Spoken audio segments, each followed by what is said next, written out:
भी देख लेता हूं। मैं आज क्या डिस्कस कर देता हूं इसी चैप्टर के एमसीक्यू क्वेश्चंस भी। पहला पढ़ो, which strategy is implemented after the failure of turnaround. याद करो, सबसे पहले रिट्रेंचमेंट के अंदर हमने 3 पढ़ी थी, टर्न अराउंड, डाइवेस्टमेंट और लिक्विडेशन। टर्न अराउंड का मतलब लॉस मेकिंग को प्रॉफिट मेकिंग में कन्वर्ट करो। अगर टर्न अराउंड सक्सेस नहीं होता तो क्या करो बेटा, उतने पोर्शन को बेच दो।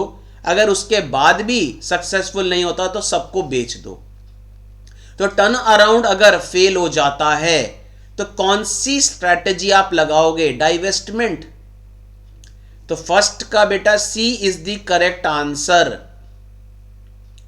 आई होप क्लियर है बेटा। ठीक, अब आते हैं नेक्स्ट, सेकंड पढ़ो। Retrenchment strategy in organisation can be explained as. Retrenchment मतलब बिजनेस के स्कोप को क्या करना? रिड्यूस करना। पढ़ना जरा, कैसे स्कोप को रिड्यूस करोगे? या तो अपना कोई भी प्रोडक्ट बंद कर दोगे, या आप अपना कोई डिवीजन बंद कर दोगे, या आप अपने बिजनेस को बंद कर दोगे। तो ये रिट्रेंचमेंट की बात कर रहा है। पढ़ो जरा, reducing gap created between individual means individual के बीच में जो गैप्स है उस गैप को कम करना रिट्रेंचमेंट होता है? नहीं भाई। डाइवेस्टिंग, डाइवेस्टिंग मतलब कोई भी आपका प्रोडक्ट या जिस भी मार्केट में आप बिजनेस कर रहे हो उस मार्केट में आपका प्रोडक्ट बिक नहीं रहा, या उस प्रोडक्ट की जो सेल है वो डाउन हो गई, तो उस प्रोडक्ट को बंद करना। हाँ बेटा, ये हो सकता है सेकंड का बी। रिमूवल ऑफ एम्प्लॉय, नहीं एम्प्लॉय की बात ही नहीं थी रिट्रेंचमेंट में। रिमूवल ऑफ एम्प्लॉय, दोनों में एम्प्लॉय की बात कर रहा है, नहीं बेटा, सेकंड का B is the correct answer. Divesting a major product line और मार्केट। अब आते हैं next, an organisation diversify in backward sequence. Backward याद करो बेटा, मैंने आपको बताया था बैकवर्ड मतलब वर्टिकल के अंदर एक होता है फॉरवर्ड, एक होता है बैकवर्ड। याद करो बेटा, वर्टिकल पढ़ाते टाइम मैंने बताया था एक होता है बैकवर्ड, एक होता है फॉरवर्ड। अगर आप लोगों ने रिवाइज किया हो तो मैंने आपको बताया था बैकवर्ड और फॉरवर्ड। फॉरवर्ड के अंदर हम आगे जाएंगे और बैकवर्ड के अंदर हम पीछे जाएंगे चेन के अकॉर्डिंग। चेन में पहला कौन होता है? सप्लायर, दूसरा कौन होता है? मैन्युफैक्चरर, इसके बाद आता है डिस्ट्रीब्यूटर, फिर आता है रिटेलर, फिर आता है कस्टमर। यहां तक की बात करूं, बैकवर्ड मतलब मैन्युफैक्चरर खुद क्या बन रहा है? सप्लायर। डिस्ट्रीब्यूटर खुद क्या बन रहा है बेटा? मैन्युफैक्चरर। याद करो बैकवर्ड। तो यही क्वेश्चन है, an organisation diversify in backward sequence in the product chain and enter specific process or product to be used in existing product. इसको क्या बोलेंगे? पीछे जाने वाले को क्या बोलेंगे? फॉरवर्ड। फॉरवर्ड तो होता ही नहीं है। वर्टिकल, वर्टिकल का ही पार्ट था बैकवर्ड फॉरवर्ड। हॉरिजॉन्टल नहीं, रिएक्टिव नहीं। तो करेक्ट आंसर थर्ड का बी, वर्टिकल डाइवर्सिफिकेशन, क्योंकि वर्टिकल का ही पार्ट होता है बैकवर्ड।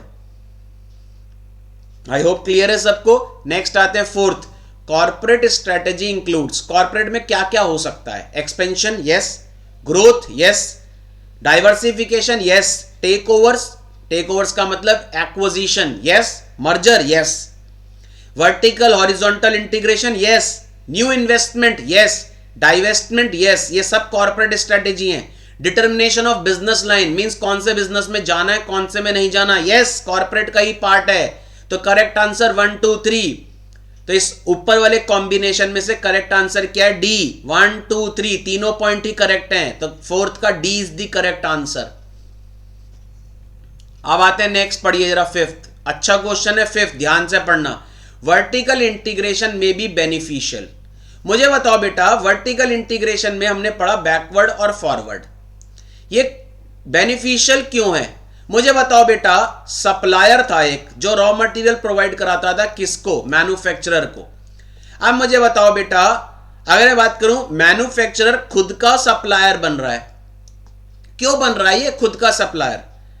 पहले क्या होता था, ये जो मैन्युफैक्चरर है ये किसी और सप्लायर से रॉ मटेरियल परचेस करता था, तो मैन्युफैक्चरर कहीं ना कहीं किस पे डिपेंड था? सप्लायर पे डिपेंड था। अब खुद का सप्लायर बन रहा है, अगर खुद ही मैन्युफैक्चरर खुद ही सप्लायर बन जाएगा तो क्या बेटर हो जाएगा बेटा? दोनों, अभी मैं खुद ही क्या बन गया बेटा? सप्लायर। मुझे किसी और पे डिपेंड होने की जरूरत ही नहीं है। तो कोऑर्डिनेशन बढ़िया होगा, मुझे पता होगा मेरे पास रॉ मटेरियल कितना है, और दूसरा कहीं ना कहीं बेटा मेरी कॉस्ट भी तो कम हो जाएगी। क्यों? क्योंकि पहले मैं किसी और से खरीदता था, अब मैंने वो चीज खुद ही स्टार्ट कर दी। तो प्रैक्टिकली स्पीकिंग क्यों बेनिफिशियल है वर्टिकल, ये बता रहा है। वर्टिकल इंटीग्रेशन में भी beneficial when lower transaction cost and improved coordination are the vital and achievable through vertical integration. मुझे तो सही लग रहा है, ट्रांजैक्शन कॉस्ट भी कम हो जाएगी और कोऑर्डिनेशन बेटर हो जाएगा। Next, flexibility is reduce, provide more stationary position. Stationary मतलब एक ही जगह रुके रहना नहीं बेटा। Various segregated specialisation will be combined, अलग अलग स्पेशलाइजेशन को कंबाइंड करना वर्टिकल है नहीं। Next, the minimum efficiency scale of two corporation are different, नहीं बेटा, correct answer is A. Fifth का A is the correct answer. Vertical integration beneficial क्यों है? क्योंकि एक तो हमारे को कॉस्ट कम हो जाएगी और कोऑर्डिनेशन बेटर हो जाएगा। अब आते हैं next, stability strategy is a dash strategy. Stability कौन सी स्ट्रेटेजी है? Corporate level, business level, functional level, SBU level. Stability is a corporate level strategy. Stability expansion, next बता रहा हूं बेटा रिट्रेंचमेंट। इसके अलावा एक बात और बता रहा हूं, स्टेबिलिटी, एक्सपेंशन, रिट्रेंचमेंट, कॉम्बिनेशन, ये चारों कॉर्पोरेट लेवल स्ट्रेटेजी है। अब आते हैं बेटा, conglomerate diversification is another name for which of the following. Conglomerate का मतलब क्या है? देखो, कॉन्ग्लोमेरेट का मतलब मैंने आपको बताया था, एक है कंपनी आईटीसी। आईटीसी का जो बिजनेस था वो बिजनेस था टोबैको का। अब आईटीसी ने अपने बिजनेस को एक्सपेंड करना था, आईटीसी ने स्टार्ट कर दिया आशीर्वाद आटा। मुझे बताओ बेटा, बिजनेस एक्सपेंड हो गया? यस। अब मुझे बताओ, ये जो न्यू बिजनेस है इसका कोई लिंकेज है पुराने बिजनेस से या टोटली अनरिलेटेड है? तो बेटा टोटली क्या है? अनरिलेटेड। और अनरिलेटेड को हम लोग क्या बोलते हैं? कॉन्ग्लोमेरेट। पढ़ो जरा क्या बोल रहा है। Conglomerate diversification is another name for which of the following? Related, unrelated, portfolio, acquisition. Correct answer is B, unrelated diversification. अब आते हैं next, diversification primary helps to. पहले तो समझो, अगर मैं अलग अलग बिजनेस स्टार्ट कर रहा हूं, टोबैको था, आटा भी स्टार्ट कर दिया, स्टेशनरी भी स्टार्ट कर दी। मुझे बताओ ये अलग अलग बिजनेस स्टार्ट करने के पीछे क्या रीजन है? अगर मुझे एक बिजनेस से क्या हो रहा है? लॉस हो रहा है, ठीक है, तो बेटा कोई बात नहीं, बाकी बिजनेस से मुझे क्या हो रहा है? प्रॉफिट। ये मैं पहले ही बता चुका हूं। और बाकी बिजनेस के प्रॉफिट से हम इसके लॉस को क्या कर लेंगे? रिकवर। तो डाइवर्सिफिकेशन का फायदा क्या हुआ? पढ़ना जरा। Diversification primary helps to reduce competition, नहीं रिड्यूस रिस्क। यस, अगर मेरे को एक बिजनेस से लॉस भी हो गया तो कोई बात नहीं, बाकी अदर बिजनेस से मैं उन लॉस को क्या कर लूंगा? रिकवर कर लूंगा। तो एट्थ का B is the correct answer, reduce risk. अब आगे पढ़ते हैं बेटा next, if supplier are unreliable or too costly which of the following strategy may be appropriate? Supplier, याद करो मैंने अभी ऊपर एक चीज समझाई है तुम्हें वर्टिकल में। अगर सप्लायर बहुत ज्यादा क्या है? कॉस्टली हो गया और अनरिलायबल, मुझे दे ही नहीं रहा। अनरिलाय, मैं क्या नहीं कर पा रहा, उस पर ट्रस्ट नहीं कर पा रहा, तो मैं खुद क्या बन जाऊं? सप्लायर ना बन जाऊं? पढ़ना बेटा क्या बोल रहा है।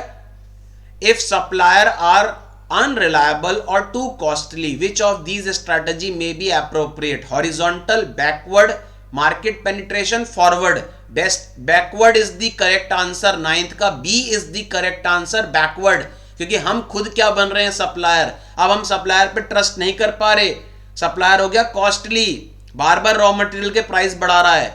तो बेटर इसके लिए कौन सी स्ट्रेटेजी है? बैकवर्ड। वर्टिकल में बैकवर्ड इंटीग्रेशन। तो आई होप आपको समझ आ रहे होंगे बेटा एमसीक्यू। तो बेटा मेरे को ये कुछ डिस्कशन करना था आपके साथ, मेरे पास हाफ एन आवर का आज टाइम था। मैंने आपके साथ ये जो डिस्कशन करना था ये इसलिए करना था क्योंकि कहीं ना कहीं मेरे से स्टूडेंट पूछ रहा था। तो ये मैंने अलग से जो लाइव आज लेक्चर रखा था ये ओनली फॉर एमसीक्यूज रखा था। तो इस चैप्टर के अंदर जो भी आपके एमसीक्यू गिवन थे, 9 एमसीक्यू गिवन थे, ये हमने 9 एमसीक्यू करे हैं। ठीक है, इसके अलावा मैंने आपको एक चीज और बता दी है कि जब आप बीसीजी पढ़ेंगे तो बीसीजी पढ़ने के बाद आपको 4 स्ट्रैटेजी दिमाग में रखनी है। कौन से प्रोडक्ट के लिए आप होल्ड करेंगे, कौन से प्रोडक्ट को आप बिल्ड करेंगे, कौन से को आप डाइवेस्ट करेंगे और कौन से को हार्वेस्ट करेंगे। आई होप यहां तक क्लियर है बेटा। अब आपका एक टॉपिक बचा है एडीएल मैट्रिक्स। एडीएल मैट्रिक्स को 10 मिनट का मैं ब्रेक दे रहा हूं। 10 मिनट के ब्रेक के बाद मैं आपको एडीएल मैट्रिक्स पढ़ा रहा हूं। आई होप यहां तक क्लियर है बेटा।